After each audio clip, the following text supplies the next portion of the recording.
ഒരു വിഷയം ഞാൻ പറയാം. +1 ഒരു കുട്ടി ആത്മഹത്യ ചെയ്ത പത്രത്തിൽ നിങ്ങൾ വായിച്ചു. ആ കുട്ടി ആത്മഹത്യ ചെയ്ത സ്ഥലത്ത് ഞാൻ പോയി. അവിടുത്തെ പോലീസ് SIയെ കണ്ടു. അവിടുത്തെ SIയെ കണ്ടപ്പോ ആ കുട്ടിയുടെ ഫോൺ ഈ SI പിടിച്ചെടുത്തിരുന്നു. ആത്മഹത്യയുടെ കാരണം അന്വേഷിക്കാൻ ആ SI എന്നെ കാണിച്ചിരുന്നു. ആ വാട്സപ്പിൽ തലേന്ന് ആത്മഹത്യ ചെയ്യുന്നതിന്റെ തലേന്ന് ഈ കുട്ടിയും അമ്മയും തമ്മിലുള്ള സംഭാഷണം. എന്താ സംഭാഷണം? മേലെന്ന് പഠിക്കുക, താഴെന്ന് അമ്മ ചോറായി വാട്സപ്പിൽ.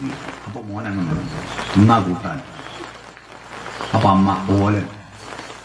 അപ്പൊ ചക്കൻ എനിക്ക് വേണ്ട, ഇന്നലത്തെ അയക്കൂറയുണ്ട്, അത് ചൂടാക്കി തരാം, എന്നാ ചൂടാക്കി വെച്ചോ. കുറച്ച് കഴിഞ്ഞിട്ട് ചൂടാക്കി വെച്ചു. ഞാൻ പിന്നെ തിന്നോളാം, എന്നാ ഞാൻ കിടക്കട്ടെ.